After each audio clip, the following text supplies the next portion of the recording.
Welcome back. Here we are, week 5, talking about self-care.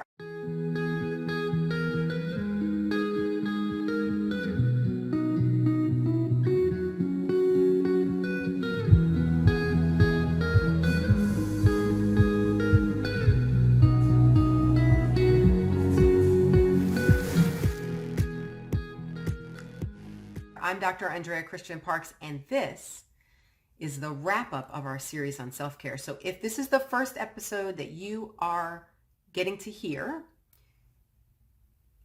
go back, catch up, watch the whole series, because I think we have been talking about self-care in a way that not only tells you why it's important and helps you to see options for how to do it, but really makes it a little bit more approachable than some of the ways we've thought about self-care in the past. So catch up if you haven't already heard all the other episodes this time. But today I really want to get into what happens if you really decide, I just don't see the role of self-care in my life. I see it, but I just can't figure out how to make it work. I mean, really, my life is unbelievably crazy, and I just don't see it. I can't make this work. So let's talk about what happens if you don't take care of you. Okay, let's really think about this for a second, and I want to start by, I want you to imagine, for those of you that have children, particularly for those of you who have daughters, I want you to think for a second. Would you wish your current life, minus self-care, minus the concepts of you matter, minus thinking about your own value, all the stuff we've been talking about the past few weeks, would you wish that life on your daughter as an adult? I mean, she might be 3 years old. She might be 14 years old, whatever age she is. Would you wish her to grow up to be a woman who does wonderful things for everybody else, who does a great job at her career, who does all those things, and totally discounts her own needs? I already know the answer because I had to think this through myself. And thinking it through caused me to do a lot of changes, a lot of shifts in making sure that I did some things that I needed to do. And it reaps benefits for them as well, but it was important. So think about that for a second. I want you to imagine what happens, and you can look at other people who do not take care of themselves. You've had aunties or mamas or grandmas. You've had folks in your life who worked themselves to the bone and did not take care of themselves. First of all, their lives may have been admirable in some ways where, I just go, oh, she's such a servant. She's a saint. But deep down, you don't really want to be her. I mean, you kind of admire her and you want to have that generous heart, but you're like, oh, but she just seems like she's just burning it at both ends. She's just not well. And why is she not well? Because she's not balanced. Everything goes out, nothing comes in. That's only sustainable for so long. And then what happens? Burnout. You know people who are just burnt out. They are so exhausted, overloaded, overwhelmed that they are just not able to function at really their full capacity. They're tired, they're miserable, they're depressed, they're sad, they're cranky all the time. They're just not doing great.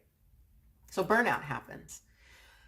Stagnation happens. You know that dream, like when you were younger, high school, whatever, the world had all these possibilities, like what's going to happen in my life, and I could do this, and I might get married one day, and I might have children, and I might have this career, and I might write a book, and I might, all those things. If you don't take care of you, you don't have any dreams. Because you're just survival mode, day by day, trying to get through, wake up in the morning, okay, what can I get done before I can fall out at night? There's no time to dream. There's no time to create. There's no time to become. Well, you do become, but you won't like what you become because you're not intentionally growing. You're just stagnating. You're just sitting in one place and not becoming. So burnout, stagnation, illness.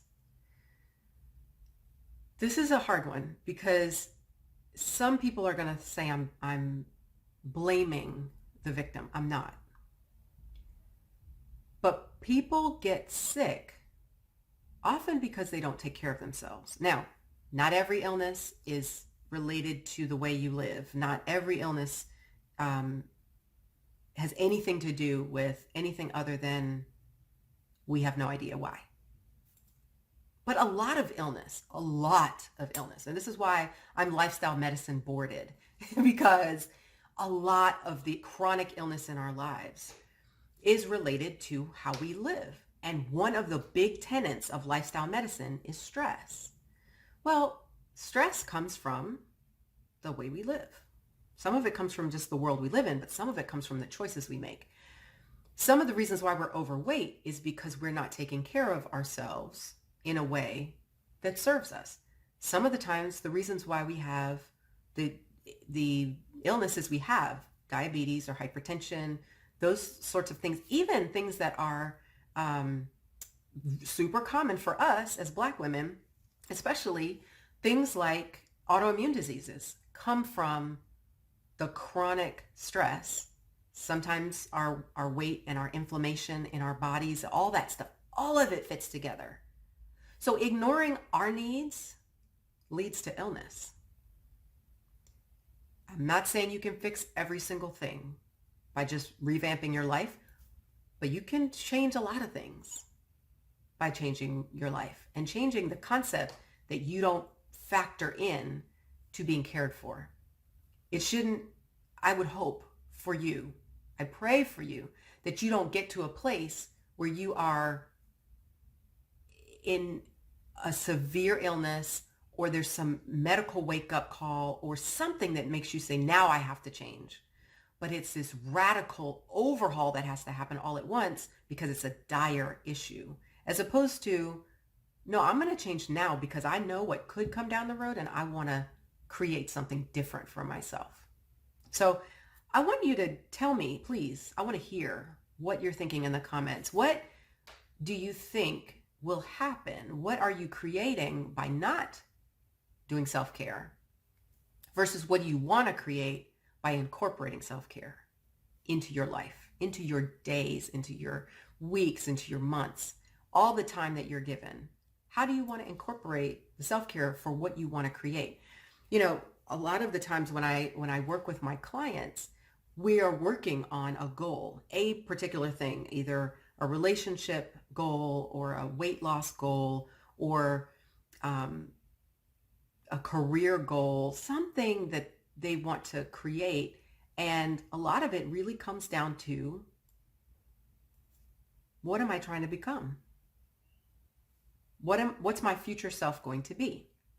And so sometimes creating what you want to create when you've been doing something very different, when you haven't been incorporating self-care, when you haven't been considering intentionally how you want to evolve, sometimes you just need help.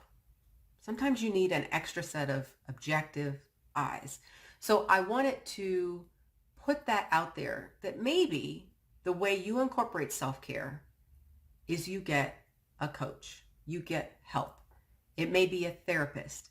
It may be making a plan with a couple of friends to work together on a goal. It may be all kinds of options. You can come, please tell me in the comments, what things can you do to get the help you need to incorporate self-care in your life? It may be having a conversation with your family and saying, hey, I would like to change some things around here. What do you think? How can we do this together? But remember, you are responsible for you. You cannot control anybody else, and they can't control you. Nobody's coming to save you, sis. You get to take care of you. Okay? So remember, self-care matters because you matter. And what you create when you don't incorporate any self-care versus what you create when you intentionally make a plan for self-care are two completely different outcomes.